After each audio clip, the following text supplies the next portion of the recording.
ಎಲ್ಲರಿಗೂ ನಮಸ್ಕಾರ.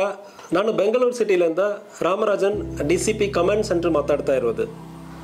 ಇತ್ತೀಚೆಗೆ ಸೈಬರ್ ಕ್ರೈಮ್ ಕೇಸಸ್ಸಲ್ಲಿ ಪರ್ಟಿಕ್ಯುಲರ್ಲಿ ಸೆಕ್ಸ್ಟಾರ್ಷನ್ ಕೇಸಸ್ ಜಾಸ್ತಿ ರಿಪೋರ್ಟ್ ಆಗ್ತಾ ಇದೆ. ಸೆಕ್ಸ್ಟಾರ್ಷನ್ ಕೇಸಸ್ ಅಂದರೆ ಏನದು, ಕ್ರಿಮಿನಲ್ಸ್ ಇದನ್ನು ಹೇಗೆ ಮಾಡ್ತಾ ಇದ್ದಾರೆ, ಇಂತಹ ಪ್ರಕರಣಗಳಿಗೆ ಯಾರು ವಿಕ್ಟಿಮ್ ಆಗಿದ್ದಾರೆ, ಏನು ಮಾಡಬೇಕು ಎಂಬುದು ಬಗ್ಗೆ ಇವತ್ತು ಚರ್ಚೆ ಮಾಡೋಣ. ಸೆಕ್ಸ್ಟಾರ್ಷನ್ ಅಂದರೆ ಏನದು? ವಾಟ್ಸಪ್ ಅಥವಾ ಸೋಷಿಯಲ್ ಮೀಡಿಯಾ ಪ್ಲಾಟ್ಫಾರ್ಮ್ಸ್ ಆದ ಫೇಸ್ಬುಕ್, ಇನ್ಸ್ಟಾಗ್ರಾಮ್, ಟ್ವಿಟ್ಟರ್ಗಳಲ್ಲಿ ಸುಂದರವಾದ ಹುಡುಗಿಯರ ಫೋಟೋವನ್ನು ಇಟ್ಕೊಂಡು ಪರಿಚಯ ಮಾಡಿಕೊಳ್ತಾರೆ. ಪರಿಚಯ ಮಾಡಿ ನಂತರ ವಿಡಿಯೋ ಕಾಲಲ್ಲಿ ಮಾತಾಡೋದಂದ್ರೆ ಹೇಳ್ತಾರೆ.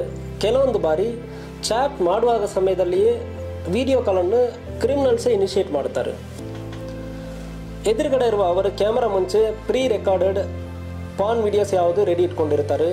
ಕೆಲವೊಂದು ಬಾರಿ ಅವರೇ ಕಂಪ್ಲೀಟ್ ನ್ಯೂಡ್ ಆಗಿ ಕೂಡ ನಿಂತ್ಕೊಂಡಿರ್ತಾರೆ. ನೀವು ಇಲ್ಲಿ ಕಾಲ್ ಮಾಡಿ ಅಟೆಂಡ್ ಮಾಡಿದ ತಕ್ಷಣ ಏನಾಗುತ್ತದೆ, ಅವರು ಸ್ಕ್ರೀನ್ ರೆಕಾರ್ಡ್ ಮಾಡೋದಕ್ಕೆ ಶುರು ಮಾಡ್ತಾರೆ ಮತ್ತು ಸ್ಕ್ರೀನ್ ಶಾಟ್ ರೆಗ್ಯುಲರ್ ಆಗಿ ತೊಗೊಳ್ತಾನೆ ಇರ್ತಾರೆ. ನೀವು ಕಾಲ್ ಕಂಟಿನ್ಯೂ ಮಾಡೋದು ಬರೀ ಎಲ್ಲ ರೆಕಾರ್ಡ್ ಆಗುತ್ತದೆ.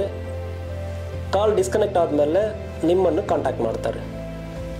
ಈ ಸ್ಕ್ರೀನ್ ಶಾಟ್ಸ್ ವಿಡಿಯೋವನ್ನು ನಿಮಗೆ ಕಳಿಸ್ತಾರೆ.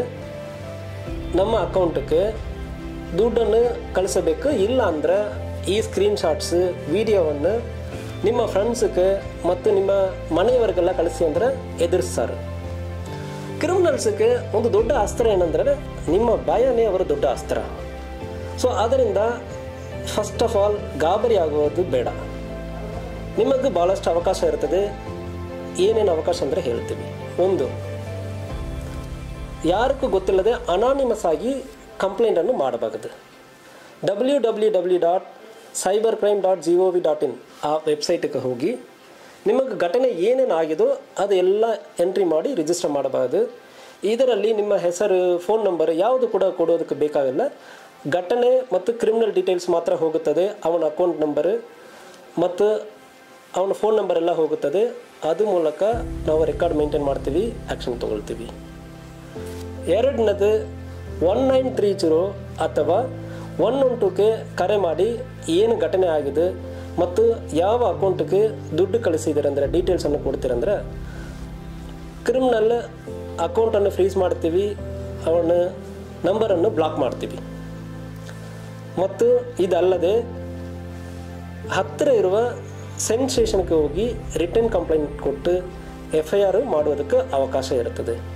ಒಂದು ವೇಳೆ ಸೈಬರ್ ಕ್ರಿಮಿನಲ್ಸ್ ಸ್ಕ್ರೀನ್ ಶಾಟ್ ಅಥವಾ ವಿಡಿಯೋ ರೆಕಾರ್ಡಿಂಗ್ಸನ್ನು ಸೋಷಿಯಲ್ ಮೀಡಿಯಾ ಪ್ಲ್ಯಾಟ್ಫಾರ್ಮ್ಸಲ್ಲಿ ಶೇರ್ ಮಾಡಿದರೆ ಪೊಲೀಸರು ಸಂಬಂಧಪಟ್ಟ ಸೋಷಿಯಲ್ ಮೀಡಿಯಾ ಪ್ಲ್ಯಾಟ್ಫಾರ್ಮ್ಗೆ ಕಾಂಟ್ಯಾಕ್ಟ್ ಮಾಡಿ ಅದನ್ನು ಡೆಲೀಟ್ ಮಾಡುವುದಕ್ಕೆ ಅವಕಾಶ ಇರುತ್ತದೆ. ಇಂತಹ ಪ್ರಕರಣಗಳಲ್ಲಿ 90% ಆಫ್ ದ ವಿಕ್ಟಿಮ್ಸ್ ಇನ್ನಸೆಂಟ್ ಇರುತ್ತಾರೆ.